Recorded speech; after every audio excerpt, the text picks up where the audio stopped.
Hi, my name is Deborah Burnt Maldonado, and what is the shadow? According to Carl Jung, the shadow is the unadaptable parts of ourselves that we repress into the unconscious.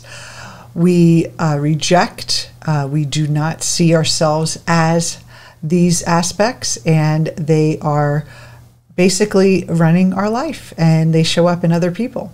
We create early in life a persona that people like and is acceptable to others, and anything that doesn't fit into that persona becomes part of our shadow.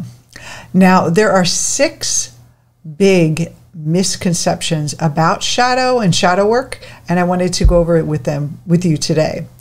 The first one is that there's only one shadow. I see a lot of coaches and people teaching about shadow work, and they don't even talk about shadow work, but they're mentioning this idea of my shadows. Your shadows are getting in the way, and it's actually singular. So the shadow is actually a part of your unconscious. Think of it as a room that's in your basement of your consciousness, that you repress parts of your personality, you put them all in one shadow. And shadow work is really about retrieving and reintegrating those parts of ourselves so we can become whole again, because they are affecting our life. The number 2 myth about shadow work is that the shadow, a lot of times it's called our dark side. And many times people think dark side means evil and bad and negative. But really, dark means that we are not conscious of it. There's no light there. So just like a dark basement, we have to go in and turn on the light and see what's in the basement. But when it's dark, we can't see it. And so dark means unseen rather than bad or even good. It's really just aspects of yourself that your ego has judged that are not acceptable in the world as your self-concept in the world, and you'd rather just not be those things. The third one is that I hear a lot of people say they've worked on their limiting beliefs and they think that's their shadow. Now, limiting beliefs are great. They're a part of cognitive behavioral therapy, but actually they're not really unconscious. You can get at them pretty easily. You can ask yourself questions. You could research, do like journaling and see what you believe. And it's pretty easy to get at.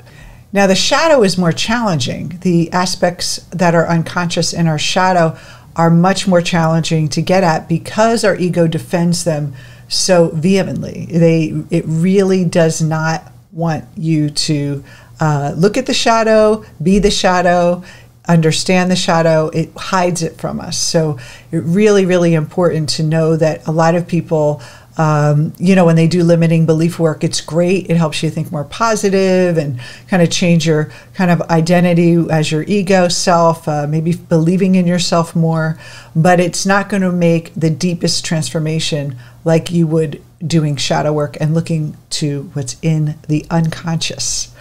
The third one is very important because we come from a non-clinical coaching model, which means that there's therapy, which people go to help heal themselves. Coaching is really about living from your potential and moving to your potential, not a deficit. So we look at the shadow work, and I think Jung believed the same thing, is that the shadow isn't something that's wounded in us or something damaged in us. In actuality, we all, as human beings, create a shadow because we needed one. We needed this persona that we lived into early in life to survive. So it's a healthy part of our development. And there is a time and place when we can start looking at the shadow and integrating it into our life. And that process is called individuation. And it really isn't about healing wounds, but it's about becoming aware of all of who you are and seeing yourself as not broken. Number 5, a lot of people try to get rid of their shadow. They say, I can't wait to get rid of my shadow. This shadow is a bad thing. Again, judging the shadow as bad, seeing it as a broken part. But what we don't want to do is get rid of it. We want to integrate it, because in essence, we have been getting rid of it our whole life. We have been pushing it away. And so integration is about moving those unacceptable parts of ourselves, or our self-perceptions, things that we don't feel like people would appreciate if we acted out on, into our life. And not that we have to become the things in the shadow, but we have to stop being run by being afraid of what they are. So for example, let's say you identify your persona as a nice person. And then what we put in the shadow would be the opposite, the mean person.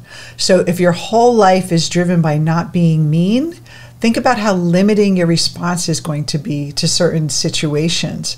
And what you're really doing is you're consciously wanting to be a good person, but inside you're a little mad, you're a little frustrated because you can't really be who you want to be. So it doesn't mean that you turn around and be mean and flip it the other side of the coin. What you do is you work with the fear of being mean and really understand, why is this controlling my life? And redefining it for yourself of what does mean anymore. And through that, you have a choice. In this situation, do I want to be mean, or do I want to be perceived as being mean? Or do I want to really make this choice because it's what I want? And I even if someone thinks I'm mean, I have to do it because it's who I am and it's my choice. So that's the freedom of the shadow.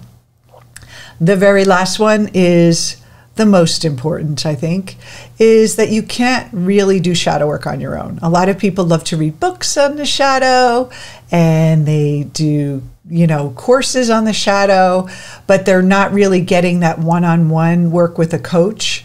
Or if you want to do the therapy route, there's therapists that do shadow work as well. You want to have someone as a guide to take you through it, because the ego is invested in making sure you don't see the shadow, you don't look at it. It's a threat to the ego. So there are a lot of defenses that you have to face. And if you do it on your own, guess what? Your ego is going to be coaching you. Your ego is going to be saying, oh, you don't need to look there, or that's not as bad as it appears to be, or, oh, this is uncomfortable, I've done enough work for now.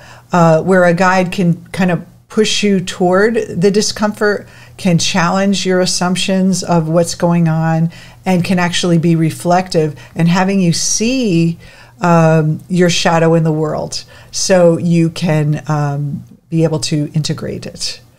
And so when you work with a coach, and our coach training, actually, you work with the shadow on 3 different levels. And one of them is to work with the emotions and the triggers that show up in your life. Every time you're triggered, it's your conditioning hooking into something. The part of that conditioning is the shadow that you pushed away. There's a process you can go through to examine those emotions and work with that trigger. And even just simply looking at someone who is triggering you, you could pretty much bet there's an aspect of them in your shadow, and that's why there's a charge there. And on a deep level, the shadow wants to be known. It wants to live within you. It's sort of like a friend that you pushed away, and it's too much trouble or too dangerous to let out, or disruptive. So you kind of lock it in the basement, and it's like calling you. It keeps putting difficult people in front of you, so you realize it and you're able to transcend it. The other element of working with the shadow would be dreams. Your shadow will show up in form of a person at the same age and same sex as you. And you may find you have a dream that you have a conflict with your sister or your best friend. And if you look at them, they're kind of a little opposite as you. And it's the ego showing you, or the psyche showing you, what is going on psychically and what you're battling internally. And a lot of times that inner battle is, of course, reflecting the outer battle that you're facing in the world and things you're trying to accomplish. And the dream is showing you, this is where you're stuck. This is where you need to look.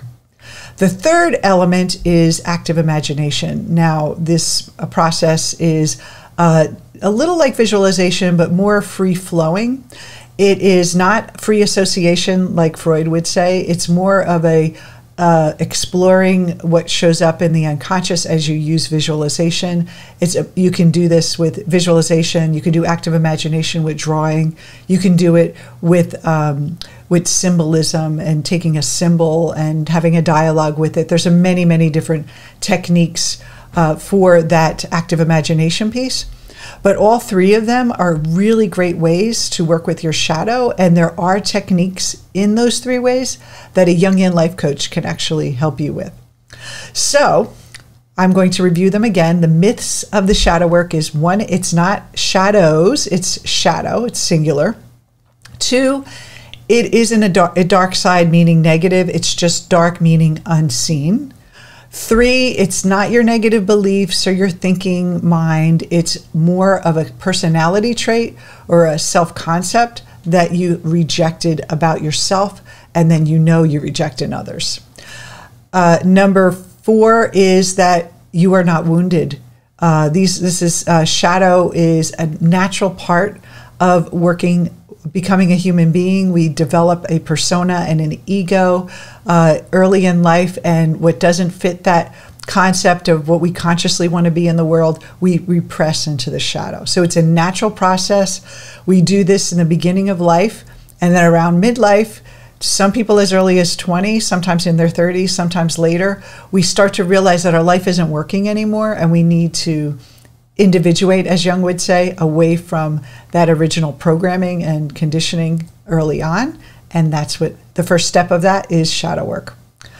The 5th one is you do not want to get rid of your shadow. Of course, we all would love to be shadow free and be fully enlightened. It probably won't happen unless you're, really super advanced. It's very rare. We always have shadow. Every time we choose to be a persona in the world, we build shadow. It's a part of a balance of the psyche. It's a part of interacting as social creatures. But the more conscious we are and more we integrate, making the unconscious and the shadow conscious, the more choice we have over our life. And the last piece is you can't access it on your own. You could try, you can get glimpses of it, you can do little workshops with yourself and journaling and visualizations, but you really do need a guide to fully go through the shadow in a deep, profound way. The transformation is much deeper when you have a guide who's already done her shadow work or his shadow work. They can see things and have more insight to the shadow than you would, and they would be able to transmit that knowledge and give it to you so that you can really have a big, tremendous breakthrough in your life. So, and then the 3 ways to work with the shadow, lastly, are working with triggers and your emotions, interpreting your dreams, and active imagination, using that creative imagination to bring up what is unconscious. So thank you for joining me today. I hope you appreciate this quick little video, and I encourage you all to get a coach to help you with your shadow, and your life will be more yours than ever before. Take care.